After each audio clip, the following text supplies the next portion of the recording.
10, so let's put 10 minutes on the clock. Next 10 minutes, uninterrupted basketball talk of what we just saw yesterday in the NBA, and the clock starts right now. Alrighty, just a handful of games in the NBA last night, but let's start with this one. Warriors at the Clippers, and man, oh man, the Warriors are legit. They are not frauds. I know there's a lot of frauds in the NFL, but the Warriors are not a fraud in the NBA. They get the big ol' win here, winning 105-90, beating the Clippers. And who got it done? Well, the usual suspects. Steph Curry, folks. 33 points, 6 steals, 6 assists, 5 rebounds, shot 7 of 13 from the 3. I mean, what more do we need out of this? Absolutely. Hall of Famer, greatest of all time, greatest scorer of all time, greatest shooter of all time. All the accolades are there, and he proves it on a nightly basis. Jordan Poole, solid production as well. 17 points. He shot 4 of 10 from 3. Kevon Looney just playing the 5 for only 13 minutes. 2 points, 3 rebounds. Draymond Green, 8 points, 7 assists, 4 rebounds. Classic Draymond Green game. Draymond Green, PJ Tucker, basically the same player. Draymond Green's a little bit more of a facilitator, where PJ Tucker's a little bit more of the beef. And, they don't put up a lot of points consistently. They don't take a lot of shots. They're just great at that kind of power forward 4 position. So Draymond Green, always great. We know this. And then Andrew Wiggins, once again, another great, solid performance, a +8 on the floor. Steph Curry was only a +14 on the floor. Draymond Green was a -3. So give credit once again to Andrew Wiggins, who we've given credit for 2 years straight now. 12 points, 2 assists, 7 rebounds. Absolutely fantastic. He had a block, or 2 blocks and a steal as well. Man, oh man, Andrew Wiggins, folks. Give that man the respect. And then Otto Porter off the bench here, 18 points and 10 rebounds. Absolutely fantastic. And the Warriors get the win. Now what happened on the Clippers side? Well, Paul George, he had 30 points and 5 assists and 5 rebounds. That was great, but he also had 8 turnovers. Yikes. Not even Russell Westbrook. I don't know, has Russell Westbrook had 8 turnovers in a game this season?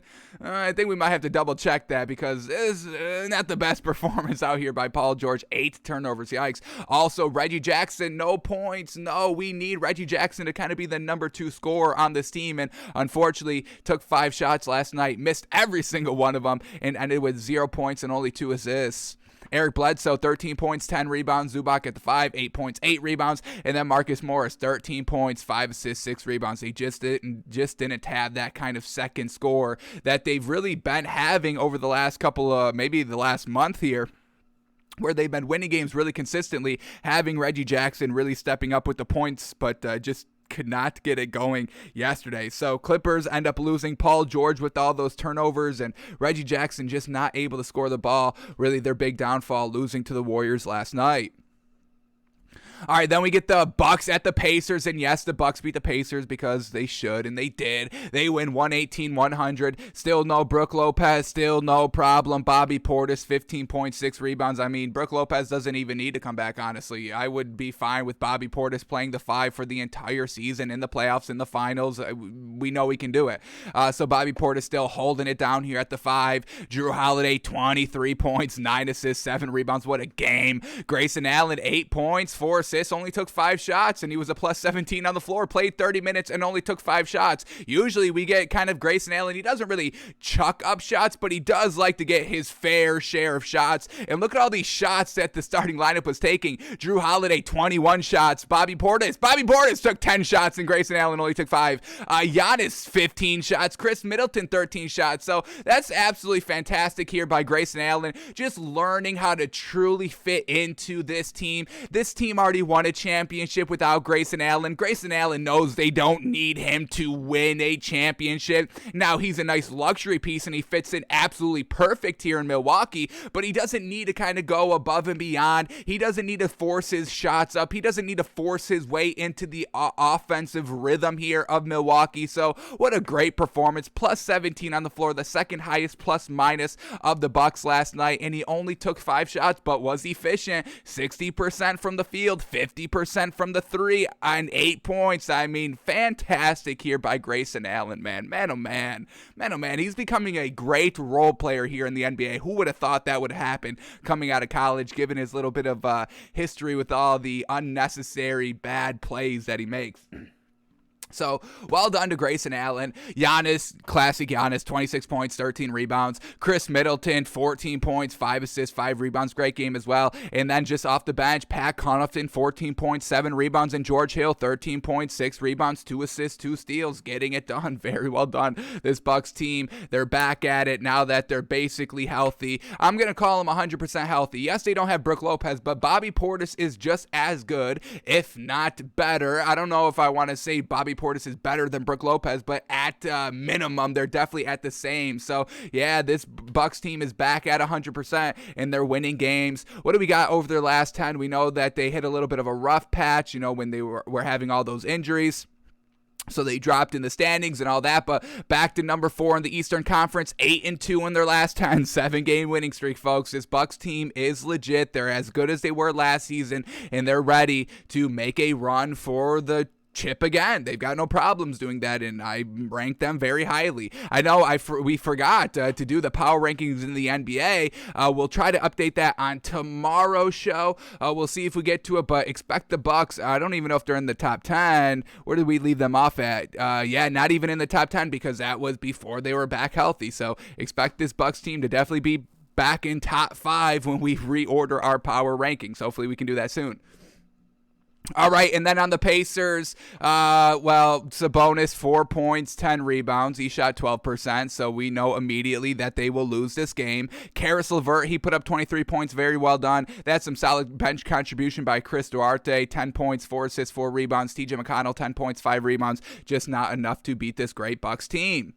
Now we get the Celtics at the Raptors. Celtics win 109-97. A little disappointed in this Raptors team. A little bit of a tough stretch here with all these losses. No Gary Trent Jr. last night, so Svi Mihailuk fills in, 12 points, 8 rebounds. Fred VanVleet, 27 points, 2 steals, 3 assists, 6 rebounds. That was really, really well done. Pascal Siakam, 18 points, 7 rebounds, 5 assists. And Scotty Barnes, 21 points, 7 rebounds, 3 assists, 2 steals, 1 block. Absolutely fantastic. Just not able to beat this Celtics team. Now, they didn't have Dennis Schroeder last night for the Celtics, so Jaylen Brown goes back to the 2, no problem. And they end up getting the win here. Jaylen Brown, 16 points, 3 assists, 3 rebounds. He shot 54%, real solid, efficient. Marcus Smart, 21 points, 8 rebounds, 6 assists. Jason Tatum, only 8 points. Only 8 points last night. If you told me that Jaylen Brown was playing and Jason Tatum only put up 8 points on 12% shooting, I'd be like, yeah, well, they must have lost. But they beat this Raptors team. So, also, let's shout out before we move off of this game, Josh Richardson, 18 points off the bench. Very well done.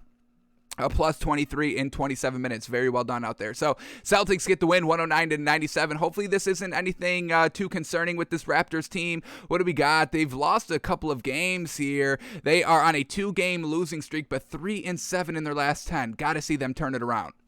All right, then we get the Kings at the Grizzlies. Grizzlies get back on track here with the win, winning 128-101 over the Kings here. Let's start with the Grizzlies since they got the win. No John Morant, so Tyus Jones fills in for him, and he only had 6 points. He did have 8 assists, fantastic. Desmond Bane, 18 points, 5 rebounds. Steven Adams, 3 points, 12 rebounds.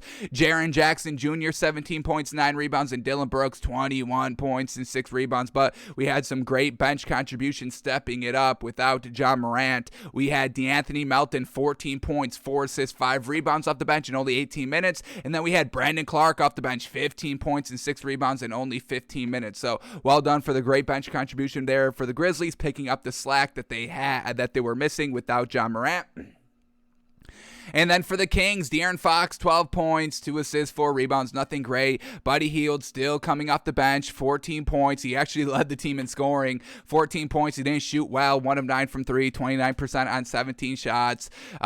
This starting lineup was absolutely atrocious last night. Tyrese Halliburton, 5 points. Chimezie Metu, 8 points. He did have 11 rebounds, but he did shoot 18%. And then Terrence Davis, 13 points on 40% shooting. Not bad, but just nothing great by this Kings team, like we know. And then the last game of the night here, Pistons at the Lakers. Lakers get the win, 110-106. LeBron James, 33 points, 9 assists, 5 rebounds. Anthony Davis, 24 points, 10 rebounds. Russell Westbrook, 25 points, 9 assists, 6 rebounds. Fantastic. And Russell Westbrook only had 3 turnovers, folks, a +4 on the floor. LeBron James was a +14. Anthony Davis was a +4. So Russell Westbrook, bingo bango, still solid, great great production right here. A big asset for this Lakers team. Malik Monk still making us infuriated out here. 2 points on 5 shots. Please get better. Talen Horton-Tucker, 12 points, 8 rebounds, 4 assists off the bench. And then for this Pistons team, Jeremy Grant did his thing. 32 points, 6 rebounds, 4 assists. Sadiq Bey, 6 points on 22% shooting. And that's the reason why they lose. And that is our 10 minutes. And I'm cool to leave it there, folks. That's our NBA Daily 10. Fit it all in 10 minutes. We don't usually do that ever, so that's the perfect place to stop it. Lakers get the win, 110-106 over the Pistons. Oh, no. We do have one more thing to talk about. Big news here. Big news that we kind of knew that we talked about already, but we'll say it again here. Now because it's official. Here we go. Michael Porter Jr. will undergo a surgical procedure on his lower back and miss an indefinite period.